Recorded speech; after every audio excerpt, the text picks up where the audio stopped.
Good morning. నేను మీ రవికుమార్. ఇవాళ శ్రీకాకుళం జిల్లా ముఖ్య వార్తల్లోకి వెళ్లే ముందు ఒకసారి హెడ్లైన్స్ చూద్దాం. సాక్షి సిలికా దున్నేద్దామిక పేరుతో ఒక కథనం రాసింది. 100 కోట్ల విలువైన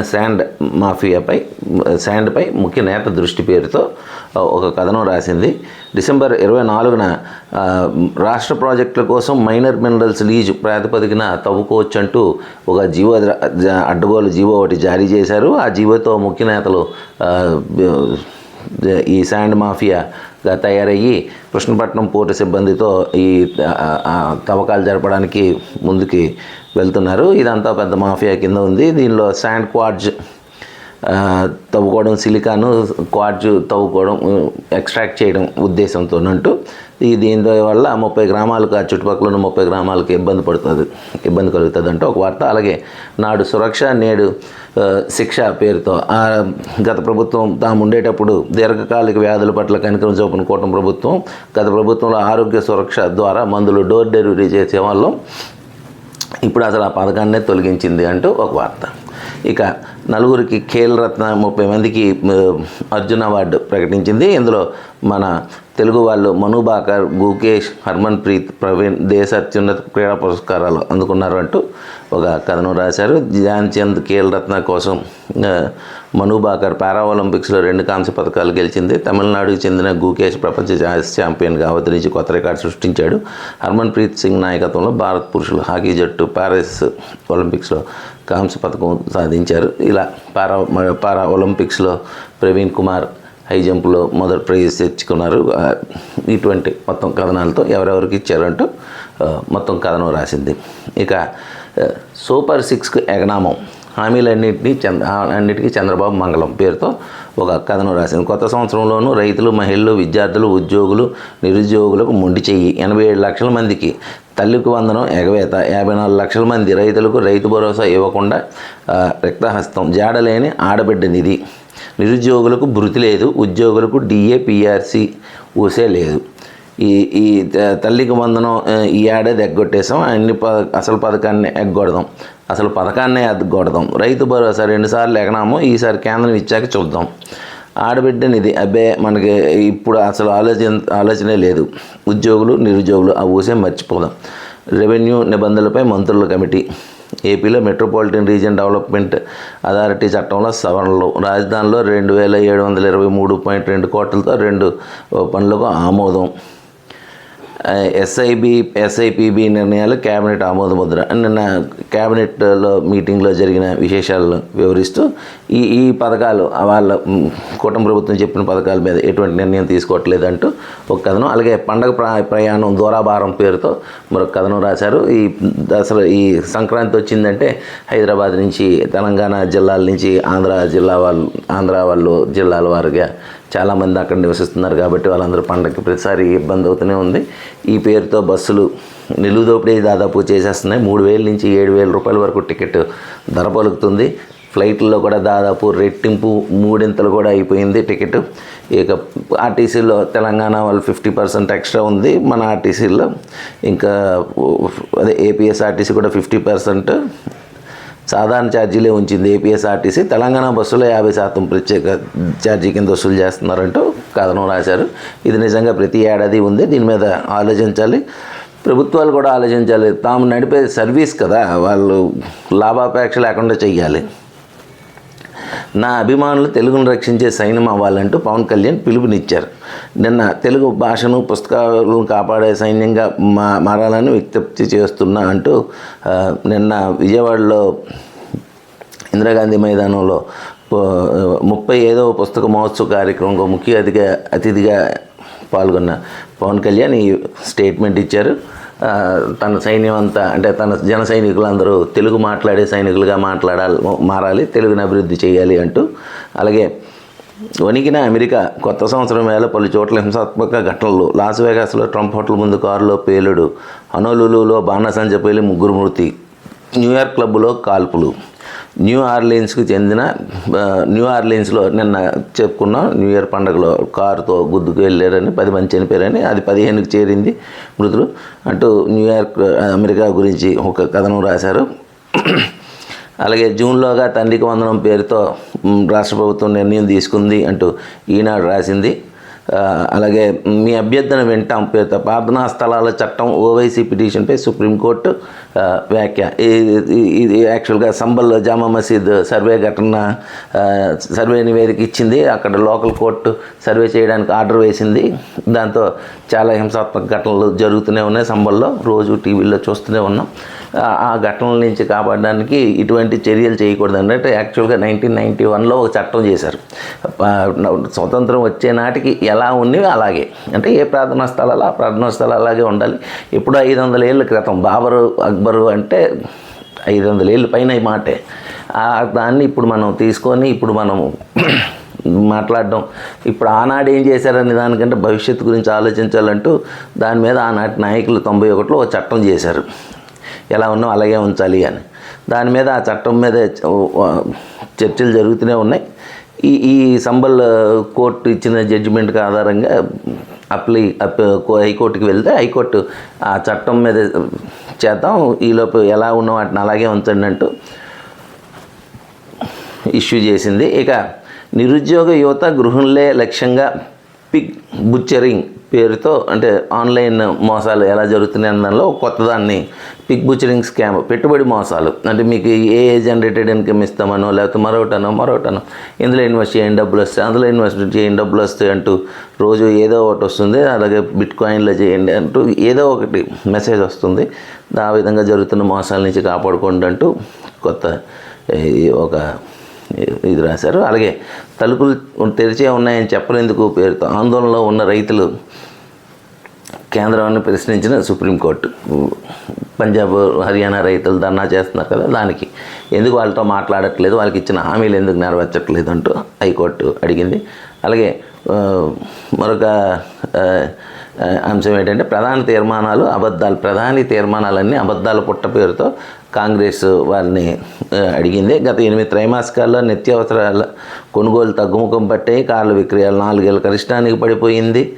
గత 5 ఏళ్ళలో ఇంజనీరింగ్, తయారీ, ప్రాసెస్, మౌలిక వసతుల రంగాల్లో వేతనాలు 0.8% పెరిగాయి. గత 8 త్రైమాసికాల్లో ద్రవ్యోల్బణం అధికంగా సగటు 7.1% ఉందని, నిత్యావసరాల జీఎస్టీ భారం వల్ల ప్రభుత్వం 50% కుటుంబ పొదుపు 50 ఏళ్ల కనిష్టానికి పడిపోయిందన్నారు. కుటుంబ రుణాలు జీడీపీలో 6.4% చేరుకున్నాయని ఆందోళన వ్యక్తం చేశారు. రూపాయి కనిష్టానికి పడిపోయింది, దాంతో మరిన్ని ఇబ్బందులు వస్తున్నాయంటూ కాంగ్రెస్ ఇది చేసింది. దాని మీద ఒక కథనం రాశారు. ఇక ఇవాళ జిల్లా వార్తల్లోకి వెళ్ళేటప్పుడు ఈ సాక్షి రాసిన వార్తలు, షాపు యజమానితో మాట్లాడుతున్న సిఐ కుమార్ ఆక్రమిస్తే చర్యలు తప్పు పేరుతో టెక్కల్లో ఇందిరాగాంధీ జంక్షన్ వద్ద జాతీయ రహదారి పక్కగా ఉన్న షాపు యజమానులు రోడ్లను ఆక్రమించి నిర్మాణాలు చేపడుతుంటే దాన్ని పోలీసులు అడ్డుకున్నారు. దాని మీద ఒక కథనం. అలాగే సమస్యల కేంద్రం ఈ గ్రంథాలయం పేరుతో పలాస కాశీబుగ్గ మున్సిపాలిటీ గ్రంథాలయం సమస్యలు తిష్టవేశాయి. గ్రంథాలయం 2nd ఫ్లోర్లో ఉంది. లోపలికి వెళ్తే పుస్తకాలు లేవు, ఏదో న్యూస్ పేపర్లు వస్తున్నాయి అంటూ ఒక కథనం రాసింది. దీన్ని ప్రక్షాళన చేస్తామంటూ నడిసేన రామారావు, కమిషనర్, పలాస కాశీబుగ్గ మున్సిపాలిటీ, ఆయన వివరణ ఇచ్చారు. ఆయన వివరణ కోరితే దాని మీద ఒక కథనం రాశారు. అలాగే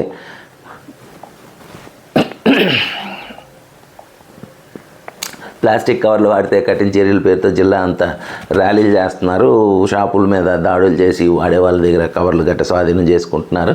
ఇది మనం కూడా సామాజిక బాధ్యతగా తీసుకోవాలి, మారుతున్న పర్యావరణాన్ని రక్షించుకోవడం కోసం. అలాగే అరసవెల్లిలో అభివృద్ధిలో కార్యక్రమంగా రేపు మూడు రోజుల పాటు పండుగ చేద్దామని, దీంతో పండుగలా చేద్దామని రాష్ట్ర ప్రభుత్వం నిర్ణయం తీసుకున్న సందర్భంలో ఎప్పుడో 70ల్లో కట్టిన ఒక చౌల్ట్రీ ఉంది, దాన్ని కూల్చేశారు. ఆ ప్లేస్లో ఇప్పుడు ప్రయాణికులు వీళ్ళు అంటే వచ్చే భక్తులు వీళ్ళందరికీ అనుకూలంగా ఏర్పాట్లు చేయడానికి తయారు చేస్తున్నారు.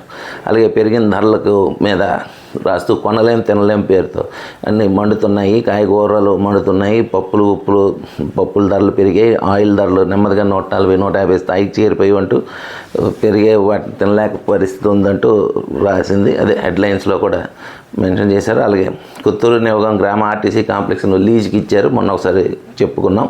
11 హడ్డుబంగి రోడ్లో గురువారం నిరసన చేపట్టారు. అక్కడ స్థానికులు అప్పుడు నిరసన చేశారు, ఇప్పుడు కూడా మళ్ళీ నిరసన చేశారు. దాని మీద ఎటువంటి చర్యలు తీసుకోలేదని. అలాగే హిరమండలం అలికాం బత్తిలి ప్రధాన రహదారి గల పెట్రోల్ బంక్ సమీపంలో ఉన్న మలుపు ప్రమాదకరంగా మారింది. అంటే బ్లైండ్ కర్వ్ లాగా అయిపోయింది. ఈ మూల ఏదో కన్స్ట్రక్షన్ ఉంది, దాంతో ఇబ్బంది అవుతుంది. విద్యుత్ బిల్లుల చెల్లింపులు ఇక ముందు మరింత సులభతరం అంటూ కిందన ప్రతి విద్యుత్ బిల్లు కింద ఒక క్యూఆర్ కోడ్ వస్తుంది.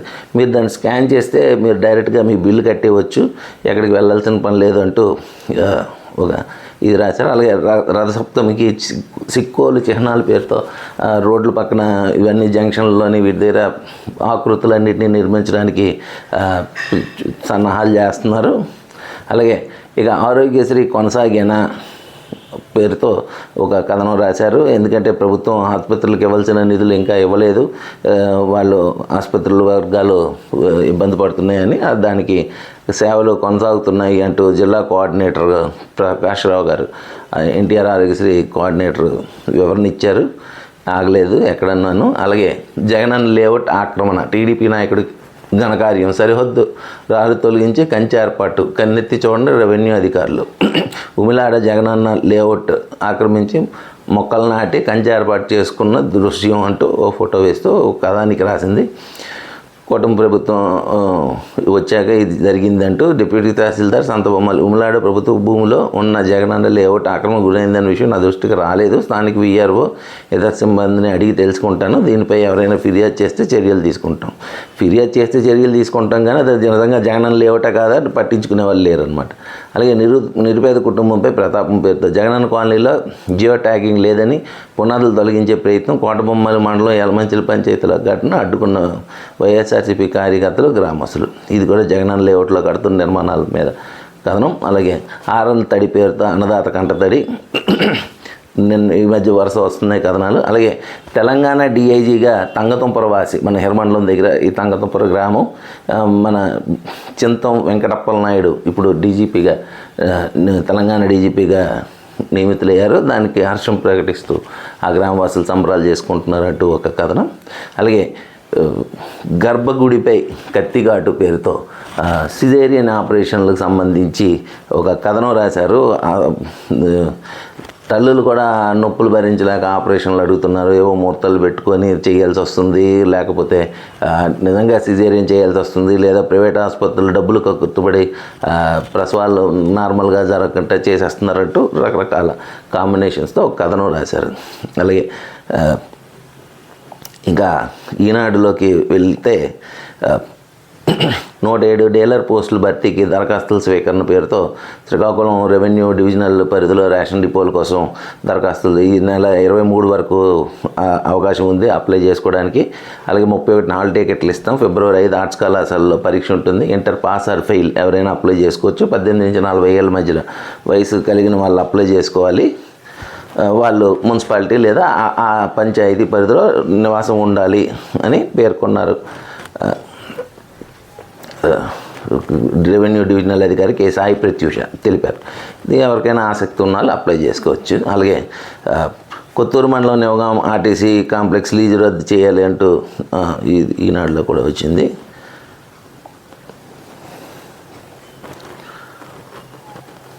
సారీ వెనక్కి వెళ్ళిపోయింది.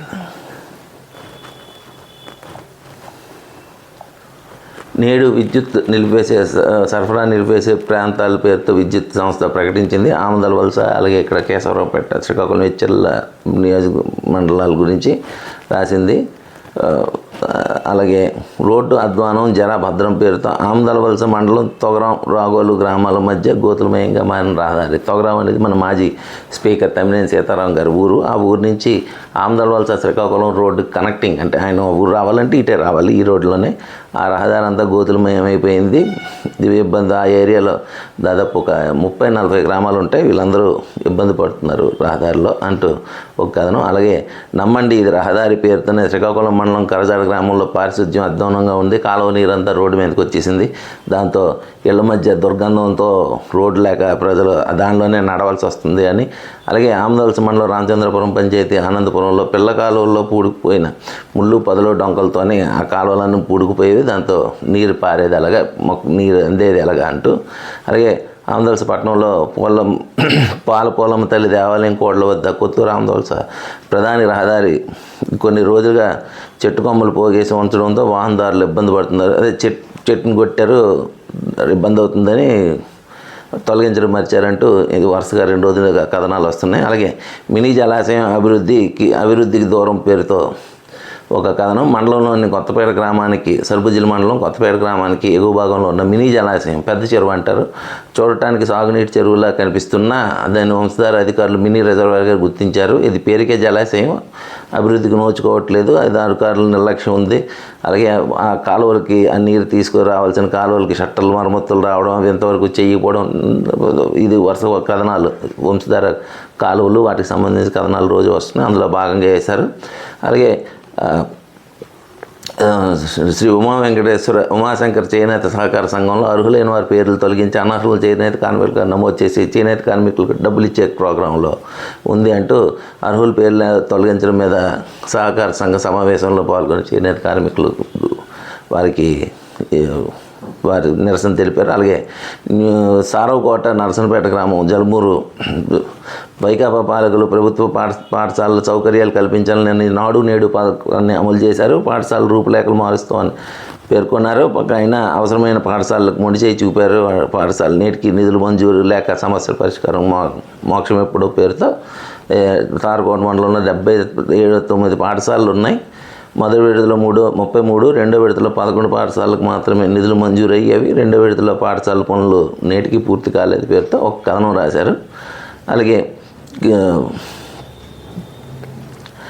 శుద్ధి కేంద్రం అంటే చెత్త నుంచి వేరు చేసి చెత్త శుద్ధి కేంద్రం పేరుతో షెడ్లు నిర్మించారు, చేయడం మంచి పేరుతో. అలాగే నరసనపేట లోకలంలో మొన్న చెప్పుకున్నాం, రోడ్డు పక్కన ఉన్న మంచినీళ్ళ పైపు లీక్ అవుతుందని దాన్ని మరమ్మతులు చేస్తున్నారంటూ ఒక కథనం. శిథిల భవనం తొలగించరు పేరుతో నందిగామ మండలం దేనబంధు గ్రామ ప్రధాన వీధి మధ్యలో గ్రామ పంచాయతీ భవనం ఉంది, మొత్తం శిథిలం అయిపోయింది. అది ఇప్పుడప్పుడు కూలే పరిస్థితిలో ఉంది, దాన్ని తొలగించరు అంటూ ఇది. తర్వాత స్థానిక అక్కు వీధిలో 10 రోజులుగా పారిశుద్ధ్య కార్యక్రమాలు జరగట్లేదు, ఇబ్బంది పడుతున్నారు. దోమలు దుర్వాసన, సో ప్రజలు అక్కడ ఇబ్బంది పడుతున్నారని. అలాగే అలంకారప్రాయంగా కొళాయి కొత్తూరు మండలం మెట్టూరు బిట్ 3 నిర్వాసిత కాలనీ పంచాయతీలో తాగునీటి పథకం ట్యాపులు అలంకారప్రాయంగా ఉన్నాయని, అంటే కొళాయిలు వేశారు, ట్యాపులు లేవు, నీరు రావట్లేదని. అలాగే ఇచ్చాపురం దేవాలయాలకు స్వయం ప్రతిపత్తి, హిందూ దేవాలయాలకు రక్షణ సమాజ సంరక్షణ కోసం విజయవాడలో భారీ ఎత్తున తలపెట్టే హైందవ శంకారామం రేపు 5వ తారీఖున జరుగుతుంది. దానికి అందరూ తరలి రావాలి అంటూ ఇక్కడ పలాస నుంచి పిలుపునిచ్చారు. రోడ్డుపైకి మీరు ఇచ్చాపురం జీఐసి కాలనీ ప్రధాన మార్గంలో కాలువలు మూసుకుపోయారు, రోడ్డు మీదకే మురుగునీరు వచ్చేస్తుంది అని ఒకటి. పలాస మండలం సొన్నవాడలో పెద్ద వీధి రోడ్డుకు కాలువలు వేయలేదు, అక్కడ కూడా రోడ్డు మీదకే నీరు వచ్చేస్తుందని. అలాగే నేడు దయనీయం పేరుతో నాడు చారిత్రక వైభవం నేడు దయనీయం పేరుతో శిలిమైన రవాణా భవంతుల శాఖ, రహదారులు భవనాల శాఖ, వసతి గృహం నాడు తెల్లదొరలు నిర్మించిన భవనాల్లో ఇచ్చాపురం రహదారులు భవనాల శాఖ వసతి గృహం ఒకటి కాలమే గదులు వరండాలతో కలిగిన ఈ నాటి ముఖ్యమంత్రి విజయభాస్కర్ రెడ్డి వైఎస్ రాజశేఖర రెడ్డి ఆతిథ్యం ఇచ్చింది. అంటే వాళ్ళు పాదయాత్ర చేసినప్పుడు వైఎస్ రాజశేఖర రెడ్డి అక్కడ ఉన్నారంట. అది ఇప్పుడు దయనీయంగా ఉంది, మొత్తం స్లాబులు కూలిపోయి రూములు తలుపులు అన్నీ పోయి దాని గురించి ఒక కథనం రాశారు. అలాగే ఫైనాన్స్ సంస్థల వాళ్ళలో పడద్దు పేరుతో ఏపీఎం కోర్మారావు గారు మహిళలకి ముందు ముఖ్యంగా ఈ డ్వాక్రా మహిళలకి వీళ్ళకి పిలుపునిచ్చారు. అలాగే నిబంధనలు పాటించండి, వాటా సొమ్ము చెల్లించండి పేరుతో డ్వాక్రా మహిళలకు తెలియజేస్తున్నారు. అలాగే మార్గం అధ్వానం పేరుతో పురపాలక సంఘం కార్యాలయం ఇచ్చాపురం ప్రవేశ మార్గం పూర్తిగా ధ్వంసమైంది, ప్రధాన కార్యాలయం ఇంకేలా ఉంటే ఎలాగాని. అలాగే నిన్న పెన్షన్లు పంచిన దాని గురించి రాశారు. ఇక శ్రీకాకుళం మున్సిపల్ కార్పొరేషన్ ఆఫీసే బాగాలేదు, లోపల పెట్టిన ఫైళ్ళు అన్నీ వర్షంకి తడిసిపోతున్నాయి, లీకులు అయిపోయి సీలింగ్లు గట్ట ఊడిపోయాయి, పెచ్చులు ఊడిపోయాయి, అవి కనిపించకుండా ఫాల్ సీలింగ్ వేశారు, అవి కూడా ఇప్పుడు ఊడిపోయే పేరుతో కష్టాలమయం కార్యాలయం కష్టాలమయం పేరుతో ఒక కథ రాశారు. అలాగే నైపుణ్య శిక్షణతో భవితకు బాట పేరుతో పిల్లలకు అంటే విద్యార్థులందరికీ ముందుగానే నైపుణ్యంతో కలిగిన శిక్షణ ఇస్తే వాళ్ళు ఉపాధి దొరుకుతుంది అంటూ కథనం రాశారు. నాడు నిర్లక్ష్యం నేడు మోక్షం పేరుతో రోడ్డు వేయడం, రాళ్ళు తేలిన హుకుంపేట రహదారి ఇప్పుడు దాన్ని రోల్ చేసి మట్టి రోడ్డు చేశారు. అలాగే ఈ నిరుద్యోగులే పావుల పేరుతో గత 2 ఏళ్ళలో శ్రీకాకుళం జిల్లాలో మొత్తం గంజాయి బానిసలుగా మారడం, అలాగే వ్యాపారులుగా మారడం, అంటే చిన్న చిన్న మార్పులు ఇటు నుంచి అటు నుంచి పట్టుకుని వెళ్ళడం, ఇటువంటివన్నీ జరుగుతున్నాయి. దాని మీద ఎన్ని ఇది చేసినా ఇబ్బంది అవుతుంది. నిరుద్యోగులే టార్గెట్ అంటూ కథనం. అత్యంత దారుణం ఈ రహదారి అంటూ ఇసుక అక్రమంగా రవాణా చేస్తున్న వాహనాలతో ఆమ్దవలస దగ్గర జరుగుతున్న నాగావళి నది నుంచి తీస్తున్న ఇసుక లేని రహదారిని కొత్తగా సృష్టించి శుభ్రంగా ధ్వంసం చేసేస్తున్నారు పొలాలు వీటన్నిటిని అంటూ. అలాగే మత్స్యకారులపై విపత్తుల పడగ పేరుతో ఈ మధ్య అంతా వర్షాలు తుఫాన్లతో దాదాపు 1 నెల రోజులు మత్స్యకారులు సముద్రం మీదకి వేటకి వెళ్ళలేదు. దాని మీద వాళ్ళకి కథనం రాశారు. యాక్చువల్గా ఏప్రిల్లో ఎండాకాలంలో కొద్ది రోజులు వెళ్ళొద్దు అంటారు, అది అయిపోయిన వెంటనే విపత్తులు వాళ్ళు వెళ్ళలేదు, వాళ్ళకి ఆదాయం పోయింది, వాళ్ళు జీవనోపాధి చాలా కష్టంగా ఉంది, దానికి వారికి సరైన అవసరాలు వీటిని చూడండి పర్యవేక్షించండి అంటూ ఒక కథనం. అలాగే వైద్య సిబ్బంది అందుబాటులో ఉండాల్సిందే అంటూ కొత్తగా శ్రీకాకుళం డిఎంహెచ్ఓ బాలమురళీకృష్ణ జాయిన్ అవుతూ ఆయన డాక్టర్లందరికీ తెలియజేశారు. అలాగే ఇక చెత్త సంపదే పేరుతో కేంద్ర నిర్వహణపై ప్రభుత్వం దృష్టి పెట్టింది, చెత్త నిర్వహణ కేంద్రాలపై. అలాగే ఎరువుల విక్రయం వంటివన్నీ చేస్తామంటూ కథనాలు. ఇవి ఈనాటి శ్రీకాకుళం జిల్లాలో ముఖ్య వార్తలు. Thank you.